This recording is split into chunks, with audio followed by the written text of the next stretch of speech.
ರೈತರ ಶಕ್ತಿ ಸರ್ಕಾರದ ವಿರುದ್ಧ ಗುಡುಗಿದ ವಿರೂಪಾಕ್ಷಪ್ಪ. ಅನ್ನದಾತನ ಬೆವರಿಗೆ ಸಿಗದ ಬೆಲೆ, ಸರ್ಕಾರದ ವಿರುದ್ಧ ಬಾರಿಕೋಲು ಬೀಸಲು ಕರೆ. ಕೂಡ್ಲಿಗಿಯಲ್ಲಿ ಮೊಳಗಿದ ರೈತ ಧ್ವನಿ. ಅನ್ನದಾತನ ಬೆವರಿಗೆ ಬೆಲೆ ಕೊಡದ ಸರ್ಕಾರಕ್ಕೆ ಧಿಕ್ಕಾರ. ಸಂಘಟಿತರಾಗಿ ಹೋರಾಡಲು ವಿರೂಪಾಕ್ಷಪ್ಪ ಕರೆ. ಮಾರುಕಟ್ಟೆಯಲ್ಲಿ ರೈತನ ಬೆಳೆಗೆ ಸಿಗುತ್ತಿಲ್ಲ ನ್ಯಾಯಯುತ ದರ. ರೈತ ದೇಶದ ಬೆನ್ನೆಲುಬು ಎನ್ನುವುದು ಕೇವಲ ಘೋಷಣೆಯಾಗಿದೆಯಾ? ಬೆವರಿಳಿಸಿ ಅನ್ನ ಕೊಡುವ ರೈತನ ಶ್ರಮಕ್ಕೆ ಸರ್ಕಾರಗಳು ಕಿಮ್ಮತ್ತು ಕೊಡ್ತಾ ಇಲ್ವಾ? ವಿಜಯನಗರ ಜಿಲ್ಲೆಯ ಕೂಡ್ಲಿಗಿಯಲ್ಲಿ ನಡೆದ ರೈತ ಸಂಘದ ಸಮ್ಮೇಳನದಲ್ಲಿ ಹೋರಾಟಗಾರ ವಿರೂಪಾಕ್ಷಪ್ಪ ಅವರು ಸರ್ಕಾರದ ವಿರುದ್ಧ ಕೆಂಡ ಕಾರಿದ್ದಾರೆ. ರೈತರು ಇನ್ನೂ ಸುಮ್ಮನೆ ಕೂರಬಾರದು, ಸಂಘಟಿತರಾಗಿ ಬಾರಿಕೋಲು ಬೀಸಬೇಕು ಅಂತ ಕರೆ ಕೊಟ್ಟಿದ್ದಾರೆ. ವಿಜಯನಗರ ಜಿಲ್ಲೆಯ ಕೂಡ್ಲಿಗಿ ಪಟ್ಟಣದ ಪ್ರವಾಸಿ ಮಂದಿರ ಇಂದು ರೈತ ಶಕ್ತಿಯ ಸಂಗಮಕ್ಕೆ ಸಾಕ್ಷಿಯಾಗಿದೆ. ಅಖಿಲ ಭಾರತ ರೈತ ಸಂಘ ಸಂಯೋಜಿತ ಕರ್ನಾಟಕ ಪ್ರಾಂತ್ಯ ರೈತ ಸಂಘದ ತಾಲೂಕು ಸಮ್ಮೇಳನದಲ್ಲಿ ಮಾತನಾಡಿದ ಖ್ಯಾತ ವಕೀಲರು ಹಾಗೂ ಹೋರಾಟಗಾರರು ಆದ ವಿರೂಪಾಕ್ಷಪ್ಪ ಸರ್ಕಾರದ ಧೋರಣೆಗಳ ವಿರುದ್ಧ ಗುಡುಗಿದ್ದಾರೆ. ರೈತ ಜಾಗೃತವಾಗದಿದ್ದರೆ ನಾಳೆ ನಮ್ಮ ಅಸ್ತಿತ್ವವೇ ಪ್ರಶ್ನೆಯಾಗಲಿದೆ ಎಂದು ಎಚ್ಚರಿಸಿದ್ದಾರೆ. ಕಾರ್ಪೊರೇಟ್ ವಸ್ತುಗಳಿಗೆ ಬೆಲೆ, ರೈತನ ಬೆಳೆಗೆ ಕಡೆಗಣನೆ.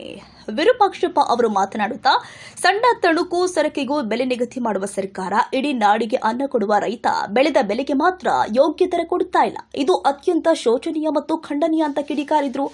ಬೆವರಿಳಿಸಿ ಬೆಳೆದ ಬೆಳೆಗೆ ಮಾರುಕಟ್ಟೆಯಲ್ಲಿ ಬೆಲೆ ಸಿಗದಿರೋದ್ರ ಹಿಂದೆ ಸರ್ಕಾರದ ವ್ಯವಸ್ಥಿತ ನಿರ್ಲಕ್ಷ್ಯವಿದೆ ಅಂತ ಅವರು ಆರೋಪಿಸಿದ್ದಾರೆ. ರೈತರು ಕೇವಲ ಹೊಲಕ್ಕೆ ಸೀಮಿತವಾಗಬಾರದು, ಸಂಘಟಿತರಾಗಿ ಹಂತ ಹಂತವಾಗಿ ಹೋರಾಟ ರೂಪಿಸಬೇಕು. ಅಂದಾಗ ಮಾತ್ರ ಸರ್ಕಾರಗಳ ಕಣ್ಣು ತೆರೆಯಲು ಸಾಧ್ಯ. ಈಗ ರೈತರು ತಮ್ಮ ಕೈಯಲ್ಲಿ ಇರುವಂತಹ ಬಾರಿಕೋಲು ಬೀಸುವ ಸಮಯ ಬಂದಿದೆ ಅಂತ ಅವರು ಆಕ್ರೋಶ ಭರಿತ ಕರೆ ಕೊಟ್ಟಿದ್ದಾರೆ. ಉಳುಮೆ ಮಾಡಿ ನಾವು ಅದರಲ್ಲಿ ಯಾವ ಪೈರನ್ನ ಬಿತ್ತು, ನೀವು ಶೇಂಗಾ ಬಿತ್ತು, ಮೆಕ್ಕೆಜೋಳ ಬಿತ್ತು, ಜೋಳ ಬಿತ್ತು, ರಾಗಿ ಬಿತ್ತು, ಎಲ್ಲ ತೆಗೆದು ನಾವು ಕೃಷಿ ಮಾರುಕಟ್ಟೆಗೆ ಅಥವಾ ಬೆಳೆಯನ್ನ ಮಾರಿದಾಗ ಲಾಭಾಂಶ ಏನಾದರೂ ಸಿಗ್ತತ್ತ? ಏನು ಸಿಗ್ತದೆ ನಮಗೆ? ಸಾಲಕ್ಕೆ ಹೊರೆ ಆಗ್ತದೆ ಈ ದೇಶದ ರೈತ. ಯಾಕೆ? ಗೊಬ್ಬರದ ಬೆಲೆ ಹೆಚ್ಚಳ, ಔಷಧಿ ಬೆಲೆ ಹೆಚ್ಚಳ, ಹೌದಾ? ಎಲ್ಲ ಬೆಲೆಗಳು ಹೆಚ್ಚಳ. ಆಮೇಲೆ ಬೆಳೆದ ಮೇಲೆ ನಮ್ಮ ಬೆಲೆ ಕಡಿಮೆ ರೇಟಿಗೆ ತಗೊಂತಾರೆ. ಕರೆಕ್ಟಾ? ಇದರಿಂದ ರೈತ ಸಾಲಕ್ಕೆ ಹೊರೆ ಆಗ್ತಾ ಇದ್ದಾನೆ. ಇವತ್ತು ನಾವೆಲ್ಲ ನೋಡ್ತಾ ಇದೀವಿ, ಎಷ್ಟು ಜನ ರೈತರು ಆತ್ಮಹತ್ಯೆ ಮಾಡ್ಕೊಳ್ತಾರೆ.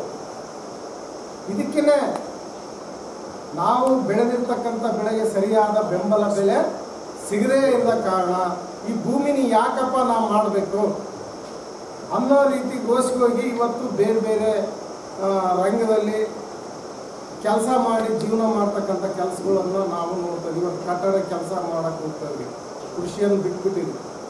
ಇನ್ನು ಎಲ್ಲೇ ಕಾಫಿ ಸಿಂಗ್ ಹೋಗೋದು, ಇನ್ನು ಬೇರೆ ಎಲ್ಲೆಲ್ಲೇ ಹೋಗೋದು. ಭೂಮಿನೇ ನಂಬಿ ಜೀವನ ನಡೆಸ್ತಕ್ಕಂಥದ್ದು ನಾವು ಇವತ್ತು ಅದರ ಮೇಲೆ ನಂಬಿಕೆಯನ್ನು ನಾವು ಕಳ್ಕೊಂಡ್ಬಿಟ್ಟಿದ್ದೀವಿ. ಹೌದಾ? ಯಾಕೆ ಹಿಂಗೆ ಆಗ್ತಾ ಇದೆ? ನಮ್ಮನ್ನ ಆಳ್ತಕ್ಕಂಥ ಸರ್ಕಾರಗಳು ಇವತ್ತು ರೈತರ ಬಗ್ಗೆ ಗಮನವನ್ನು ಕೊಡ್ತಾ ಇಲ್ಲ. ವೈಜ್ಞಾನಿಕವಾದ ಬೆಲೆಯನ್ನು ಕೊಡಬೇಕು. ನಾವು ಯಾವ ರೀತಿಯಾಗಿ 1 ಎಕರೆ ಯಾವ ಬೆಳೆಯನ್ನು ಹಾಕಿದ್ವಿ, ಅದಕ್ಕೆ ಒಟ್ಟಾರೆ ಎಷ್ಟು ಖರ್ಚಾಗಿದೆ, ಆ ಖರ್ಚಾಗಿ ರೈತನು ಸಾಲಕ್ಕೇನು ಹೊರೆ ಆಗಿದಾನ ಅಥವಾ ಲಾಭಾಂಶದಲ್ಲಿ ಇದಾನ ಅಂತಕ್ಕಂಥದ್ದು ವೈಜ್ಞಾನಿಕವಾಗಿ ವರದಿಯನ್ನು ಕ್ರೋಢೀಕರಿಸಿ ಆ ಬೆಳೆಗೆ ತಕ್ಕಾದಂಥ ಬೆಲೆಯನ್ನು ಇವತ್ತು ಸರ್ಕಾರಗಳು ಕೊಡ್ತಾ ಇದ್ದಾರ. ಇವತ್ತು ಎಲ್ಲಿಗೆ ಹೊಂಟಿದೆ ಸರ್ಕಾರಗಳು? ಯಾರ ಪರ ಹೊಂಟಿದ್ದಾರೆ? ನಿಮ್ಮ ಹತ್ರ ಇರ್ತಕ್ಕಂಥ 2 ಎಕರೆ 3 ಎಕರೆ ನೀವೆಲ್ಲ ಆಲ್ರೆಡಿ ಸಾಲಕ್ಕೆ ಹೊರೆ ಆಗಿಬಿಟ್ಟಿದೆ. 2 ಎಕರೆ 3 ಎಕರೆ ಜಮೀನನ್ನು ಬ್ಯಾಂಕಿನಲ್ಲಿ ಒತ್ತಿಟ್ಟು 1-2 ಲಕ್ಷ ರೂಪಾಯಿ ತಗೊಂಡ್ಬಿಟ್ಟಿದೆ. ಈಗ 10 ವರ್ಷ ಕೆಳಗೆ ತಗೊಂಡಿರೋದನ್ನು ತೀರ್ಸಕ್ಕಾಗ್ತಾ ಇಲ್ಲ. ಈಗ ನಿಮ್ಮ ಮೇಲೆ ಏನಾಗಿದೆ, ಇವತ್ತು ಸರ್ಕಾರಗಳು ಕಾರ್ಪೊರೇಟ್ ಕಂಪನಿಗಳಿಗೆ ನಿಮ್ಮಂಥ ಬಡ ರೈತರನ್ನ, ಸಣ್ಣ ಪುಟ್ಟ ರೈತರನ್ನ, ನಿಮ್ಮಂಥ ಭೂಮಿಯನ್ನು ಕಸಿದುಕೊಂಡು ಕಾರ್ಪೊರೇಟ್ ಕಂಪನಿಗಳಿಗೆ ನಿಮ್ಮ ಭೂಮಿಯನ್ನು ಮಾರ್ತಕ್ಕಂಥ ಕೆಲಸ ಅಥವಾ ತಾನಾಗೆ ನೀವೇ ಮಾರಲಿಕ್ಕೆ ಹೊರೆ ಆಗಲಿಕ್ಕೆ. ಸಮ್ಮೇಳನದಲ್ಲಿ ರೈತ ಮುಖಂಡರು ಆದ ಕಲಂದರ ಭಾಷಾ, ಕಾರ್ಮಿಕ ಮುಖಂಡ ಗುನ್ನಳ್ಳಿ ರಾಘವೇಂದ್ರ ಸೇರಿ ನೂರಾರು ರೈತ ಮಹಿಳೆಯರು ಮತ್ತು ಹೋರಾಟಗಾರರು ಭಾಗವಹಿಸಿದ್ರು. ಒಟ್ನಲ್ಲಿ ಕೂಡ್ಲಿಗಿಯಲ್ಲಿ ನಡೆದ ಈ ಸಮ್ಮೇಳನ ಮುಂಬರುವ ದೊಡ್ಡ ಮಟ್ಟದ ರೈತರ ಹೋರಾಟಕ್ಕೆ ದಿಕ್ಸೂಚಿಯಂತಿದೆ. ವಿಜಿ ಋಷಭೇಂದ್ರ, ನಮ್ಮ ರಾಷ್ಟ್ರ ಕ್ರಾಂತಿ ನ್ಯೂಸ್, ಕೂಡ್ಲಿಗಿ.